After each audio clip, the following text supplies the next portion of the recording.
किसान के बागीचे में फूल खिले हुए थे। उन दिनों धूप ज्यादा तेज ना थी। किसान का बेटा अपने बागीचे में बैठा फूल को देखकर खुश हो रहा था।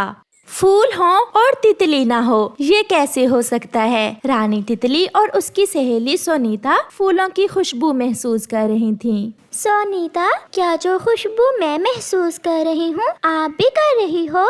हाँ, लग रहा है किसान के बगीचे में फूल खिल गए हैं। चलो हम फूलों के पास जाती हैं। फिर वो दोनों सहेलियां किसान के बागीचे में फूलों की तरफ उड़ती हैं। रास्ते में गुड़िया अपनी मम्मा के साथ अपने घर के बाहर बैठी हुई थी। सोनीता और रानी वहाँ आती हैं। गुड़िया, हम फूल देखने जा रही हैं, आप भी जाओगी? हाँ, मैं भी फूल देखने जाऊंगी, मगर बेटी इंसान जालिम होते हैं। आंटी, हम पहले भी वहाँ जाती हैं, वहाँ हमें कोई तंग नहीं करता। फिर गुड़िया की मम्मा मान जाती है और वो सब दोस्त फूल देखने जाते हैं। सर्दियों की शुरुआत की हवा उन्हें छूकर गुजर रही थी। वो सब किसान के बगीचे में पहुँच जाते हैं। मुझे तो लाल गुलाब पसंद है, मैं तो लाल गुलाब की खुशबू ही लूंगी। और मुझे चंबेली, मेरी तो चंबेली से पुरानी दोस्ती है। मुझे सारे फूल पसंद हैं, लाल, गुलाबी, सफेद और जर्द भी। थोड़ी दूर बैठा किसान का बेटा उन्हें देख रहा था। तितलियाँ, मैं इन्हें पकड़ूंगा, मैं इनको पकड़कर खेलूंगा इनसे। एक छोटा सा जाल लेकर किसान का बेटा तितलियों के पीछे भागता है। सोनीता, रानी और गुड़िया सब एक पेड़ पर बैठ जाते हैं। ऐसा ना करें, हम बहुत दूर से फूल देखने आए हैं। ये फूल हमारे लिए ही तो है। हम सब साथ मिलकर भी तो खेल सकते हैं आजादी से। फिर आप हमें कैद क्यों करना चाहते हैं? मुझे तितलियों के पंख बहुत पसंद हैं, नरम नरम मुलायम। ऐसे कहते हुए किसान का बेटा फिर से उनके पीछे भागता है। हमें जाना होगा, हमें यहाँ से वापस जाना चाहिए, ऐसे आपके पंख भी टूट सकते हैं। फिर वो सहेलियाँ उदास होकर वहाँ से चली जाती हैं। भाग गई, डर कर भाग गई, वो फिर से आएंगी। ये सब देखकर गुलाब का फूल किसान के बेटे से कहता है, आप भी हमारे दोस्त हैं और वो तितलियां भी, पक्षी भी और मधुमक्खियां भी। आपने उन्हें क्यों भगा दिया? क्योंकि मैं उन्हें पकड़ना चाहता था। ये सारे फूल मेरे हैं, कोई मेरे फूलों से दोस्ती क्यों करे? ये सुनकर फूल बहुत निराश हो जाते हैं। रात हो जाती है। मम्मा, किसान के बेटे ने हमें बगीचे से भगा दिया, वो बुरा था। चुप कर जाओ सोनीता, क्यों रोए जा रही हो? अभी मैंने अपने दोस्त रोज से कोई बात भी ना की थी और उस छोटे किसान ने हमें वहाँ से भगा दिया। हम कल फिर जाएंगे, ऐसा भी तो हो सकता है वो बच्चा कल बगीचे में ना आए। ये सुनकर सोनीता खुश हो जाती है। मम्मा, मैं जैसे ही तितलियों के पीछे भागा, वो तो डर कर दूर चली गई। आपने ठीक नहीं किया बेटा, तितलियों को फूल से दूर कौन कर सकता है? मैं कर सकता हूँ मम्मा। फिर दूसरे दिन जब किसान का बेटा अपने बागीचे में जाता है तो क्या देखता है? बागीचे में तो सारे ही फूल मुरझा गए थे। किसान का बेटा रोने लग जाता है। मैं बुरा हूँ, मैं बहुत बुरा हूँ। ये सब मेरे कारण हुआ है। मेरे फूल मुरझा गए। अगर मैंने तितलियों को ना भगाया होता तो आज मेरे बगीचे के सभी फूल महक रहे होते। दूर से सोनीता, रानी और गुड़िया को आता हुआ देखकर किसान का बेटा खुश हो जाता है। अपने दोस्तों को देखकर सभी फूल भी अपने झोंपन में आ जाते हैं और फिर से अपनी महक देने लगते हैं। आ जाएं, आप बगीचे के अंदर आ जाएं। सोनीता, रानी और गुड़िया बगीचे में आ जाती हैं। मुझे माफ कर दो, मुझे एहसास हो गया है कि तितलियों को फूलों से दूर नहीं किया जा सकता। आज के बाद हम सब मिलकर इन फूलों से खेला करेंगे। आपको कौन सा फूल पसंद है? मुझे पीला गुलाब बहुत पसंद है मुझे। फिर वो सब फूलों की खुशबू लेते हैं और सोनीता अपने दोस्त रोज से घंटों बातें करती है।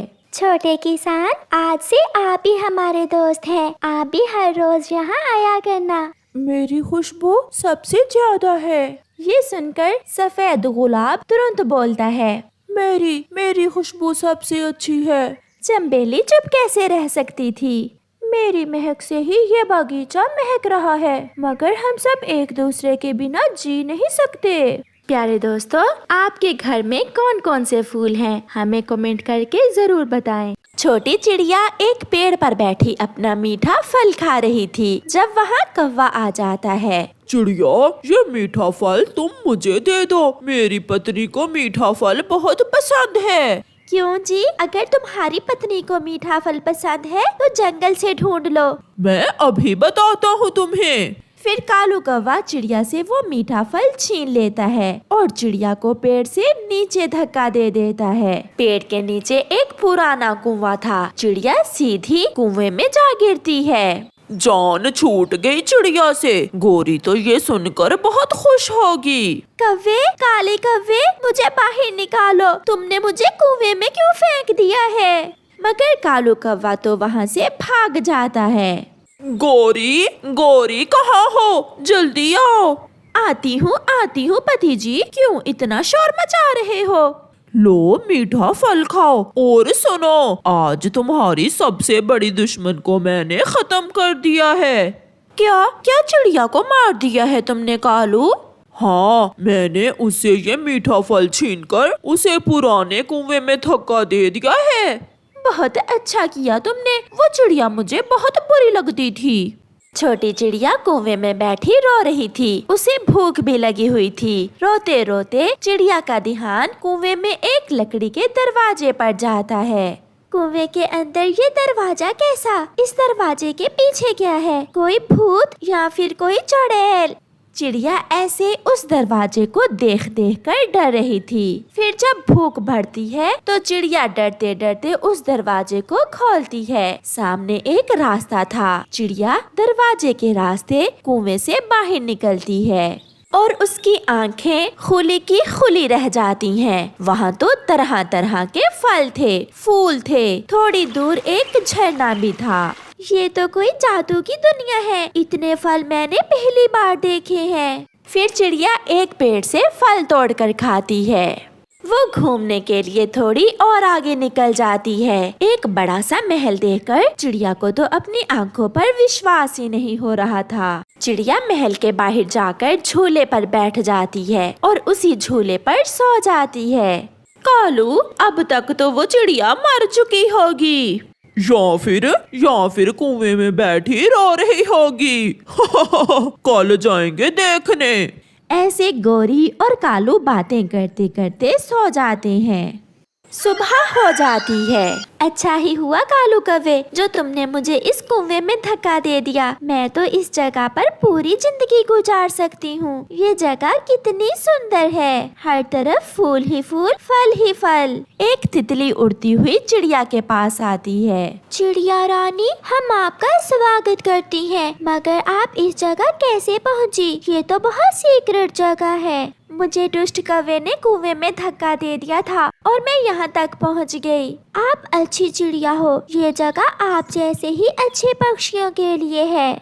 दूसरे दिन कौवा और कवि उस पुराने कुएं पर जाते हैं। कालू, चिड़िया तो कुएं के अंदर नहीं है।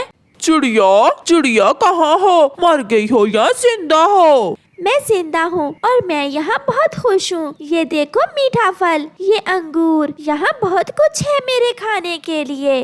कालू जी, प्लीज मुझे भी इस कुएं में धक्का दे दो, मैं भी चिड़िया के पास जाऊंगी। यहाँ तो बहुत सारे फल हैं। मगर मुझे कौन धक्का देगा? मैं भी जाना चाहता हूँ। ऐसा कहते हुए वो दोनों कुएं में छलांग लगा देते हैं। चिड़िया जल्दी से दरवाजा बंद कर लेती है। कालू, ये दरवाजा तो चिड़िया ने बंद कर लिया। चलो हम इस दूसरे दरवाजे से जाकर देखते हैं कि इस कुएं में क्या है। फिर वो दोनों एक दूसरे दरवाजे को खोलते हैं। जैसे ही वो दूसरी तरफ जाते हैं, दरवाजा बंद हो जाता है।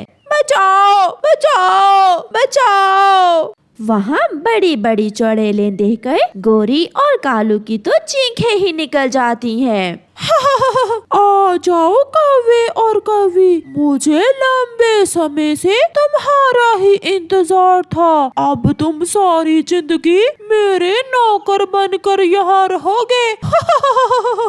फिर कौवा और कवि रोने लग जाते हैं और अपने किए पर बहुत पछताते हैं।